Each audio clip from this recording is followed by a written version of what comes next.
There will be plenty of opportunities to get discouraged, to lose your passion, and think that it's not meant to be. But if you're going to reach your destiny, you have to have a made-up mind. If you give up after the first time, or the 5th time, or the 30th time, what that really means is you didn't want it bad enough. There should be something you're believing for, that you are relentless. You are not moved by how impossible it looks. You're not discouraged by how long it's taking. You don't give up because people told you no. Your attitude is, if I have to believe my whole life, I'm not going to stop believing. I'm not going to take no for an answer. I'm not going to settle for mediocrity. I'm going to keep pursuing what's in my heart. Today I need you to embrace what comes hard. Today I need you to accept the challenge. Today I need you to fall in love with the process. And ask ourselves, what do I really want? What do I really want? And write it down. Writing causes thinking. Thinking creates an image. And you get these images going, you're building a vision in your mind. It's the visionaries that's changed the world. Think of that. But what keeps that competitive edge, what keeps you on top, is the ability to think and prepare mentally over and over and over again. The body has limitations, the mind does not.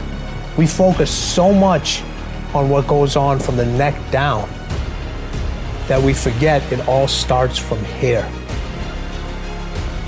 Everything starts from there. If you're not mentally ready, you're never really physically prepared. And that's where the preparation starts.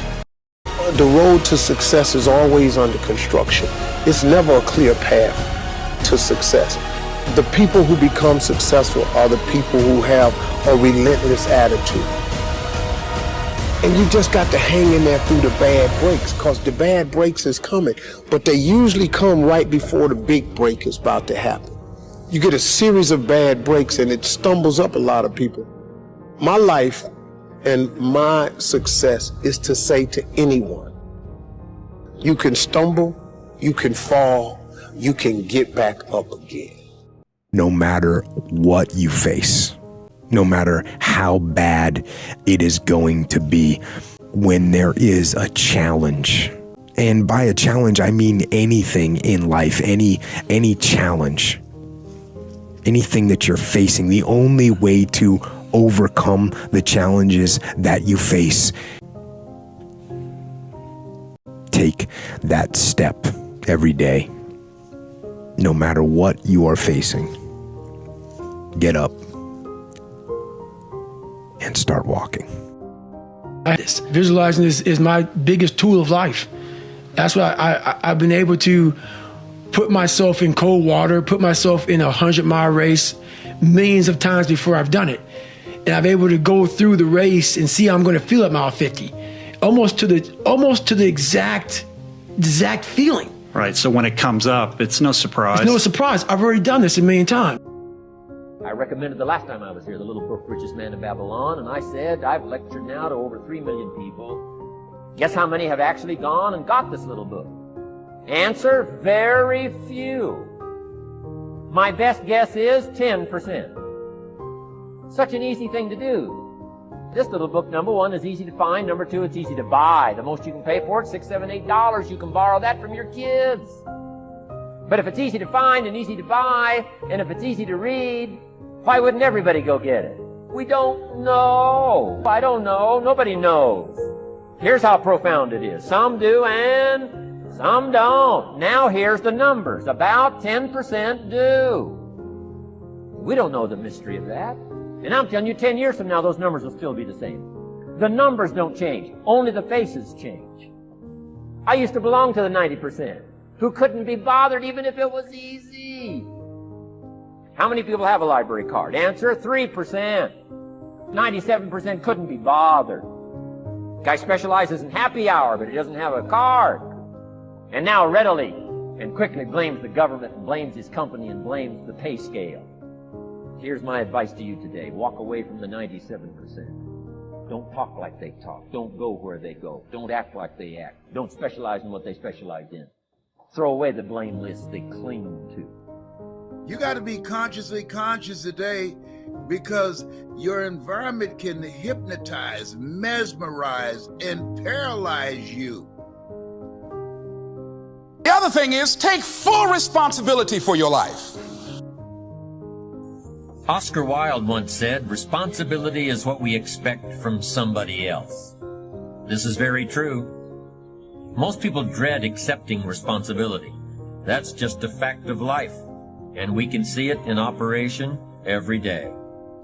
We can see ourselves getting hot under the collar when the dentist keeps us waiting, and we're sitting there reading old magazines when our appointment was 30 minutes ago.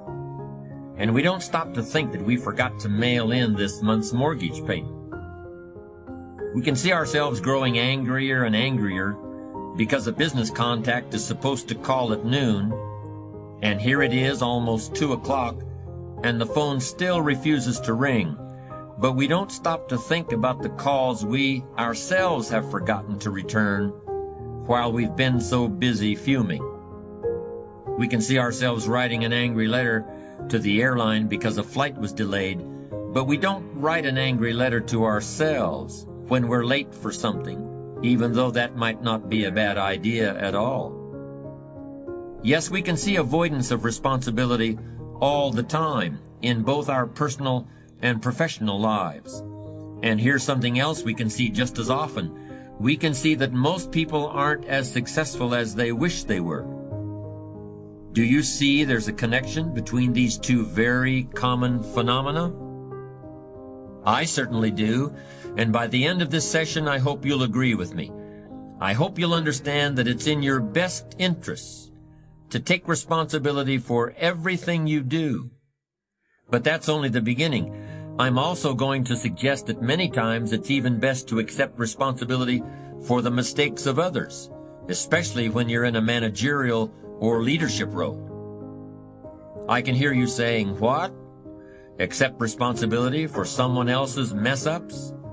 Why would I want to do something like that? Well, that's a fair enough question, and over the next few minutes, I'll try to answer it. One of my weak points in my personal life is I don't like technical stuff. So even though I have to be on Twitter and Instagram and Facebook, I don't care for that. So guess what? I find somebody who loves to do that. You know, I find somebody who has a strength where I will have a weakness, and I partner with them. All you're trying to do is get to the goal. No one gets there by themselves. Everybody needs help. Now, when you know what you got going for you, be confident, not cocky.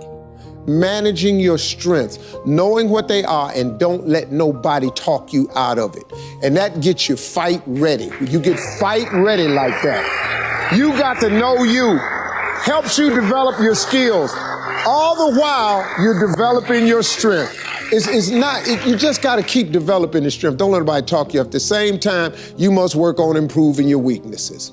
So I've had to, in spite of myself, get on Instagram, get on Twitter, get on Facebook. I got to do the videos, whether I want to or not, because the world is moving to social media. If I had as many followers as Kim Kardashian, I probably wouldn't even have to do this TV show. During the years when professional basketball was just beginning to become really popular, Bill Russell, who played center for the Boston Celtics, was one of the greatest players in the pro league. He was especially known for his rebounding and his defensive skills. But like a lot of very tall centers, Russell was never much of a free throw shooter. His free throw percentage was quite a bit below average, in fact. But this low percentage didn't really give a clear picture of Russell's ability as an athlete. And in one game, he gave a very convincing demonstration of this. It was the final game of a championship series between Boston and the Los Angeles Lakers. With about 12 seconds left to play, the Lakers were behind by 1 point, and Boston had the ball. It was obvious that the Lakers would have to foul one of Boston's players in order to get the ball back. And they chose to foul Bill Russell. This was a perfectly logical choice, since statistically, Russell was the worst free throw shooter on the court at that moment. If he missed the shot, the Lakers would probably get the ball back, and they'd still have enough time to try to win the game. But if Russell made his first free throw, the Lakers' chances would be seriously diminished, and if he made both shots, the game would essentially be over. Bill Russell had a very peculiar style of shooting free throws. Today, no self-respecting basketball player anywhere in America would attempt it. Aside from the question of whether it's an effective way to shoot a basket, it just looked too ridiculous. Whenever he had to shoot a free throw, the 6'11" Russell would start off holding the ball in both hands about waist high. Then he'd squat down, and as he straightened up, he'd let go of the ball. It looked like he was trying to throw a bucket of dirt over a wall. But regardless of how he looked, as soon as Bill Russell was fouled, he knew the Celtics were going to win the game. He was absolutely certain of it. Because in a situation like this, statistics and percentages mean nothing. There was a much more important factor at work, something that no one has found a way to express in numbers and decimal points. Simply put, Bill Russell was a player who wanted to take responsibility for the success or failure of his team. He wanted the weight on his shoulders in a situation like this. No possibility for excuses, no possibility of blaming anyone else if the game was lost, no second guessing. Bill Russell wanted the ball in his own hands and nobody else's. And like magic, even if he'd missed every free throw he'd ever shot in his life before this, he knew he was going to make this one. And that is exactly what happened. That is what virtually always happens when a man or woman accepts responsibility eagerly and with confidence.